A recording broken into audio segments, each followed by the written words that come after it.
به نام خدا. علی بلفک هستم، فارغ التحصیل در رشته ریاضی مالی. امروز قرار یک کار جذاب با توجه به علم ریاضی، آمار، کامپیوتر و مباحث مالی شاهد باشه. امروز قرار در مورد یک موضوعی صحبت که موضوع جذابیه. موضوع ما انتخاب هوشمند سبد بینه در پایتون است. سبد بینه همان پورتفوی بینه در بازار مالی است که هدف آن به ترکیب ایدئال دارایی‌ها اشاره داره که بازده سود مورد انتظار سرمایه‌گذار و به حداکثر و در این حال ریسک آنها را به حداقل میرساند. و ترکیب خاص دارایی‌ها به عواملی همچون اهداف مالی، تحمل ریسک، افق زمانی و عوامل دیگر بستگی داره. پورتفوی بینه چندین ویژگی مهم برای سرمایه‌گذاران داره. اولین ویژگی حداکثر کردن بازده سود، دومی مدیریت ریسک، سومی متعادل کردن ریسک و بازده سود، چهارمی استراتژی سرمایه‌گذاری بر اساس استراتژی بلند مدت، میان مدت و کوتاه مدت، پنجمی ارزیابی انتخاب‌های سرمایه‌گذاری و اصلاح اشتباهات در انتخاب دارایی‌ها هستش. خب منظور از این پنجمین ویژگی اینه که امکان داره ما یک پورتفوی انتخاب کنیم، بعد از مدتی پورتفوی چک میکنیم و میفهمیم که بعضی از دارایی‌ها اون ریسک اون سودی که قرار بود به ما نمیدن. به خاطر هم این دارایی‌ها رو حذف میکنیم و به دنبال دارایی‌هایی هستیم که سود بالا و ریسک کمتری داشته باشن. پروژه ما امروز در مورد 3 تا روش هستش برای انتخاب سبد بینه که اولین روش تعادل ریسک، دومی میانگین وزنی تعادل هستش و سومی روش مونتالو. که اگر توجه کنید اطلاعاتی که مربوط به این 3 تا روش هستش از نظر تئوری و مفاهیمی در لینک هایی که پایین آن قرار گرفته وجود داره. خب در این کد و در این پروژه برنامه‌نویسی چند تا کتابخونه باید نصب کنیم. اولین کتابخونه که موجوده، اولین کتابخونه که باید نصبش کنیم کتابخونه وای فایننس، دومی که امین کایلای. بعد این 2 تا کتابخونه اولی رو به عنوان دانلود کننده داده‌های تاریخچه‌ای از سایت یاهو فایننس و دومی برای ویژگی‌هایی که به صورت ویژوال نشون داده میشه استفاده میشه. خب بعد از اینکه این کتابخونه رو نصب کردیم به فایل کردن کتابخونه ها میرسیم. اولین کتابخونه که وجود داره کتابخونه پانداس، دومی کتابخانه نامپایل. بعد تو این کتابخونه پانداس 2 تا تابع هستن به نام سریز و دیتا فریم. بعد این 2 تا کتابخونه رو این 2 تا تابع در این کتابخونه رو فعال کنیم. خب برای ویژوال ها از کتابخونه متپلاتلیب و سیبون استفاده میکنیم. برای دانلود دادا از کتابخونه دیتا تایم برای فاصله های زمانی و وای فایننس برای دانلود داده‌های تاریخچه‌ای از سایت یاهو فایننس استفاده میکنیم. و برای اجرای برنامه بعد از برنامه که در اینجا به عنوان مثال از میخوایم برنامه روش مونتالو رو بدونیم چقدر زمان میبره رو با استفاده از کتابخونه TQDM استفاده میکنیم که داخل این کتابخونه TQDM نوتبوک یک تابع وجود داره به نام TQDM که این تابع رو فعال میکنه. خب ما در اینجا دارایی‌هایی که مد نظرمون دارایی‌های ارزهای دیجیتال هستش در بازار دیجیتال که اینجا ما 50 تا دارایی ارز دیجیتال رو به عنوان دارایی اولیه برای انتخاب سبد بینه استفاده میکنیم که این داده ها رو از سایت یاهو فایننس دانلود میکنیم که مدت زمانه که میخوایم دانلود کنیم از زمان حال تا 1 سال قبل هستش که پارامتر استارت برای داده های 1 سال پیشه و پارامتر اند برای دیتا تایم زمان حال ما که نیو هستش. خب توجه کنید که فاصله زمانی بین سطرها که به صورت 5 دقیقه میگم به صورت 1 ساعت یک بار هستش، یعنی اینترولشون 1 ساعته. خب بعد از اینکه دادا دانلود شدن و در فایل دیتا قرار گذاشته شدن، ما توجه باید داشته باشیم بعضی از این ارزهای دیجیتال در بازارهای ارزهای دیجیتال حالا یا متوقف شدن یا معامله نمیشن یا قرار معامله بشن و امکان داره ستونهایی که پر میکنن پارامترهایی به نام نان قرار بگیره. خب به خاطر اینکه این ستونهایی که نان هستن حذف کنیم، از تابع دروپنا در کتابخونه پاندا استفاده میکنیم که میگه که آره من میام ستونهایی که نان هستن حذف میکنم. بعد از اینکه ارزهای دیجیتال که حالا قیمت گذاری نشدن و ستونهاشون با نان پر شده را حذف کردیم، میایم قیمت ادجاست کلوز رو به صورت این تیبل نشون میدیم. اگر توجه کنید ما اینجا 33 تا ستون داریم. این نشون میده که ما 33 تا رمز ارز داره توی بازارهای معامله توی مثلا در بازار معامله میشن و 17 تا از اون 50 تا معامله نمیشن، یعنی 17 تاشون حذف شده. خب بعد از اینکه داده‌های ادجاست کلوز رو دیدیم، میاییم به پلات های تغییرات قیمت میپردازیم. خب توی کلیپ های قبلی که وجود داشت ما این حلقه رو توضیح دادیم به صورت مختصر و من یه چند ثانیه مکس میکنم که دوستان خواستن این کد رو حالا اسکرین بگیرن یا کدش رو بنویسن استفاده کنن. یه چند ثانیه مکس میکنیم که شما بتونید استفاده کنید. خب زمانی که ما این کد رو ران کردیم اینطور نمودارهایی میبینیم. خب با استفاده از این نمودار میتونیم برداشت‌های متفاوتی کنیم. یکی از این برداشت‌های ما بعضی از این رمزارزها شبیه به هم عمل میکنن. به عنوان مثال رمز ارز ENG و رمز ارز مانا شبیه به هم عمل میکنن و میتونیم این دوتا رمز ارز رو زمانی که معامله میخوایم بکنیم یا خریداری کنیم یا بفروشیم یا به عنوان دارایی از سبد بهینه قرار بدیم، یکیشو فقط در نظر بگیریم. اما اینجا ما دارایی‌هامون رو دستی اعمال نمی کنیم. به برنامه‌های و روش‌هایی که میخوایم معرفی کنیم میسپاریم این کار برامون انجام بدن. خب به روش‌های انتخاب سبد بهینه میپردازیم. اولین روشی که وجود داره روش تعادل ریسک هستش. هدف این روش ایجاد پورتفوی بهینه با تخصیص دارایی بر اساس فهم ریسک هستش. یعنی چی؟ یعنی اینه که ما معیار ریسک رو توی این سبد در نظر میگیریم. خب اولین کاری که برای برنامه‌نویسی این روش انجام میدیم اینه که ما میاییم بازه قیمت بسته تمام رمزارزها رو محاسبه میکنیم با استفاده از کد دیتا cloud.pct change. زمانی که اینو محاسبه کردیم میاییم همبستگی این بازه قیمت تمام این رمزارزها رو توی یک فایلی به نام COV ماتریس قرار میدیم. بعد از اینکه این کارو کردیم میاییم معکوس ماتریس رو محاسبه میکنیم که به فایل env COV ماتریس انتقال پیدا میکنه و بعد از اینکه معکوس ماتریس همبستگی رو محاسبه کردیم با استفاده از حاصل ضرب نقطه بین این ماتریس و تمام ستون‌های همین خود ماتریس وزن‌ها رو محاسبه می‌کنیم و وزن‌های تمام این رمزارزها رو و سپس وزن کلی رو با استفاده از سامیشن وزن‌ها محاسبه میشه.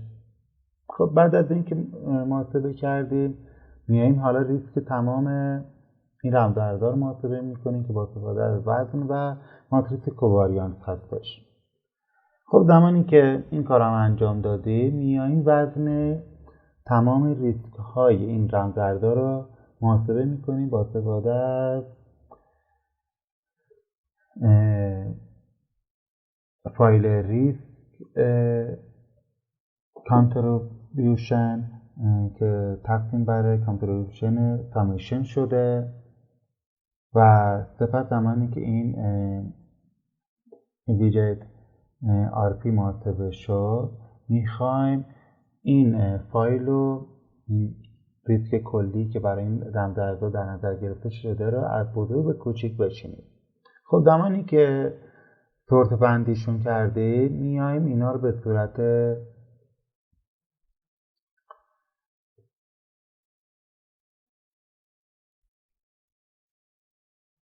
به قول خودمونی چطوری بگم استراتژی که وجود داشته مانند استراتژی بلند مدت، کوتاه مدت و میان مدت میچینیم. زمانی که این کد ران میکنیم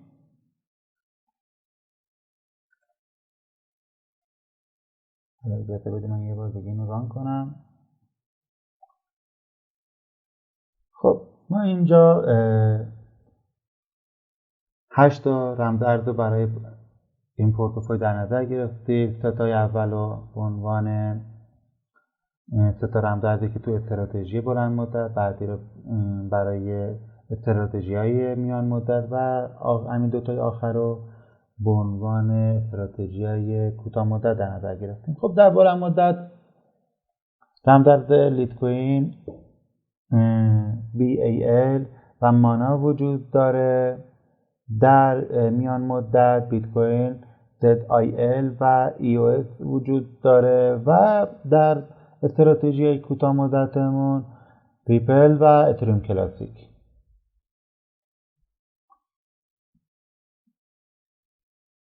خب روش بعدی که وجود داره روش و میانگین وزنی تعادل هستش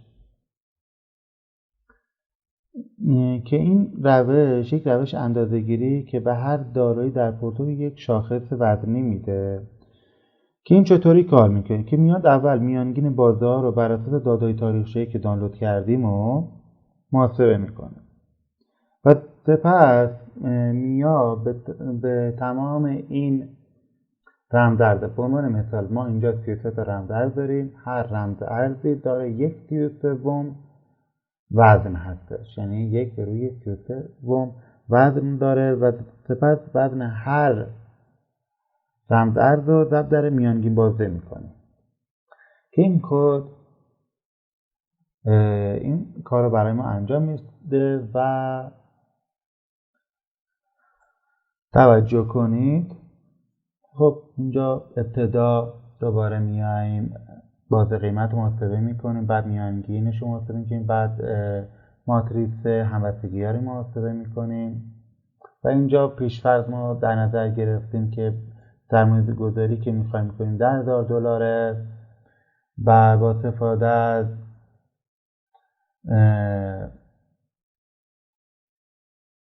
کرنسی اون دیتایی که وجود داشت، یعنی اون نام رمزارزی که وجود داشت و سرمایه‌گذاری که وجود داره اینجا میایم یه ماتریس به نام ریسورس رو تولید میکنیم و یک ماتریس به عنوان وزن ها. خب تو این حلقه حرکتی که بهتون گفتم ابتدا میایم به هر دارایی وزنی میدیم که اینجا باید فکر کنم بشه 33 تا. خب اینجا خطا داد، خطا چیه؟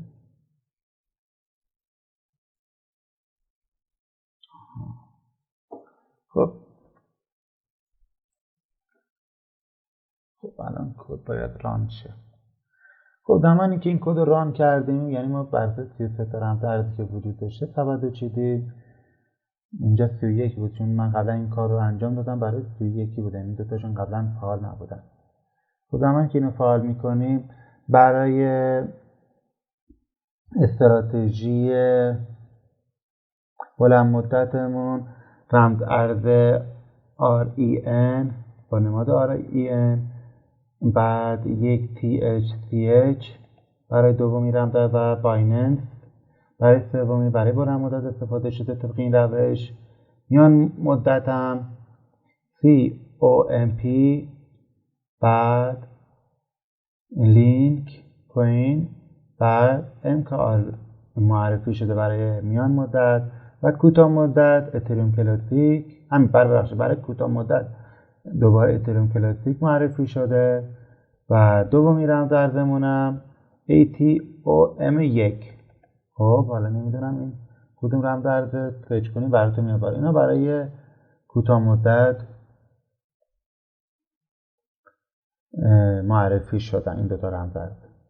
خب این هم چارت دایره شکلشونه که به صورت نشون داده میشه که میگه آره ما بیشتر از این $1000 $37.5 رو برای بلند مدت میداریم، بعد 37.5% هم دوباره برای میان مدت و 25% از دارایی مثلا $10,000 یا $100,000 رو برای کوتاه مدت قرار میدیم. اینجا هم همینطور ضریب رو نشون میده توی سرمایه‌گذاری که وجود داره.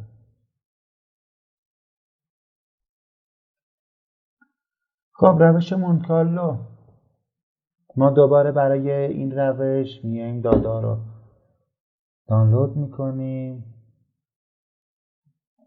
اینجا من قبل از اینکه این دادا دانلود شه اینا رو یه لحظه 33 کنم.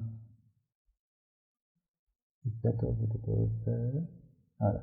خب زمانی که دانلود کردیم اولین چیزی که توی روش مونت-کارلو مهمه میخوایم بدونیم که آیا قیمت بسته یا قیمت اوپن یا کلود اینا همه با هم همبستگی دارن، آیا داره یک توزیع نرمال هستش یا خیر.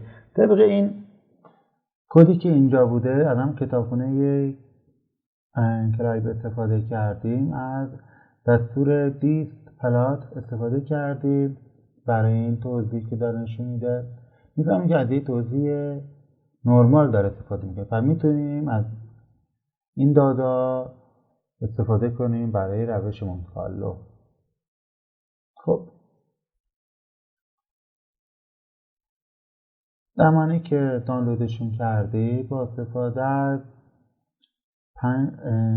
5000 تا نام پورتفولیوز استفاده شدن، همون پورتفولی که حالا معرفی کردیم. این 5000 تا مربوط به تعداد سیمولیشن هایی که وجود داره و نرخ ریسک آزادمون هم اینجا پیش‌فرض تعریف کردیم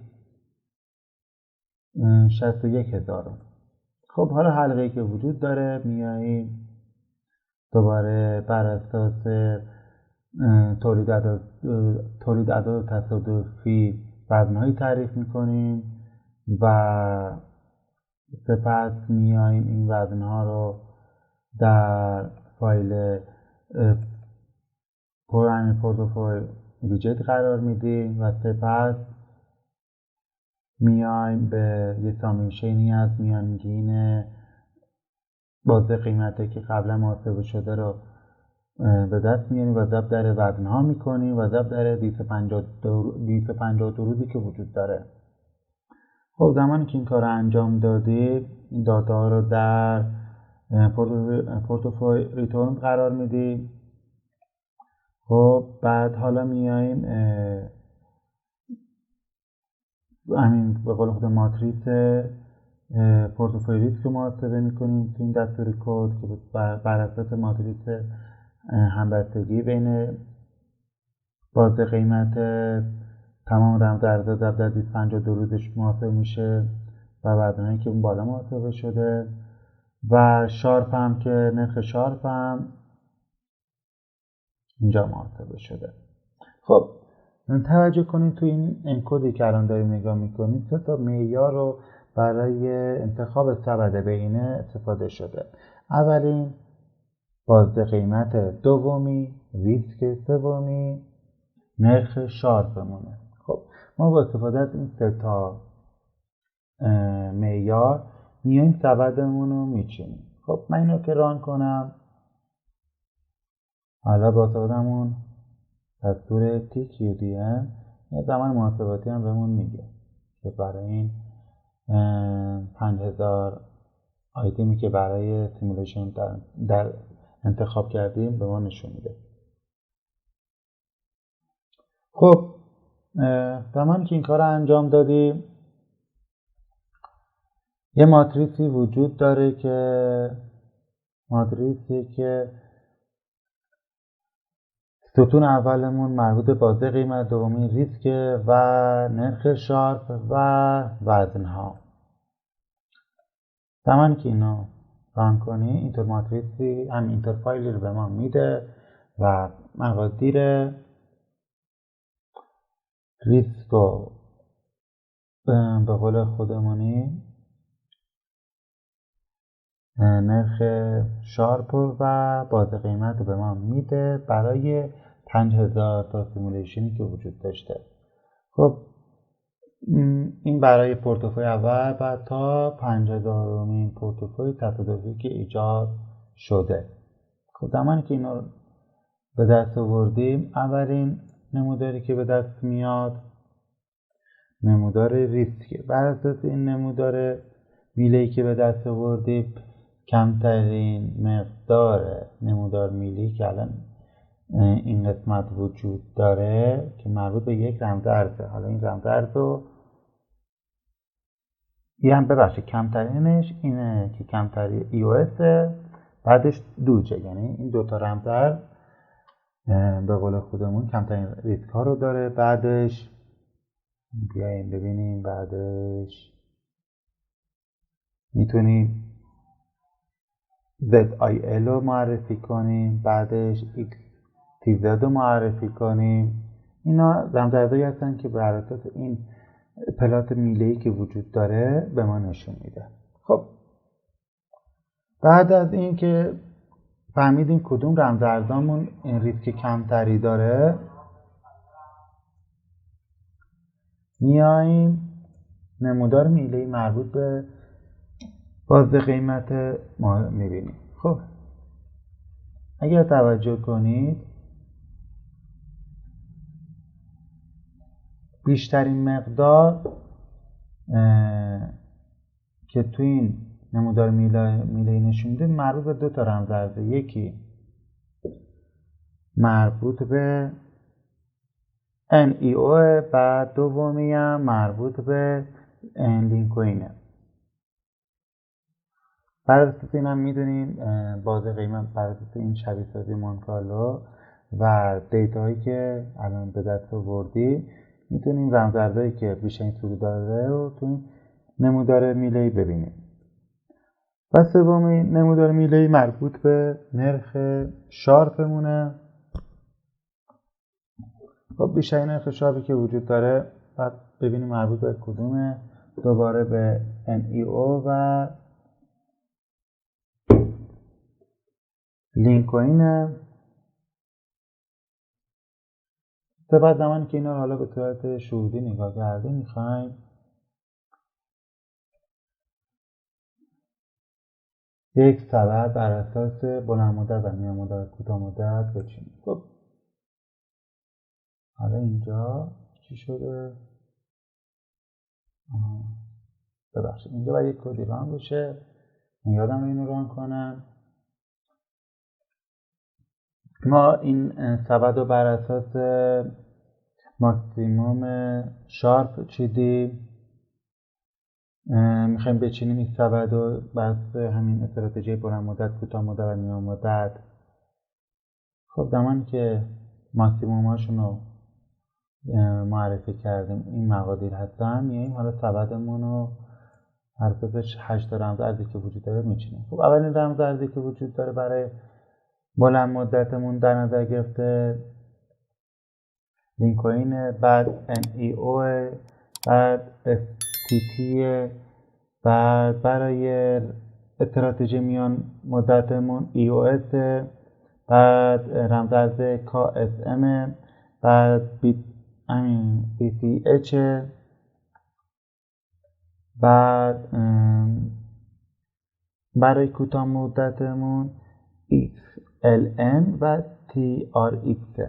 خب TRX همون مربوط به امیترونه برای کوتاه مدت و حالا چیزی هم مثلا معرفی شده. خب ما این سه تا روش رو بیان کردیم برای شما. نیاز به هیچ چیدن مثلا پورتفوی به صورت دستی وجود نداره. ابتدا با استفاده از این سه تا روش میتونید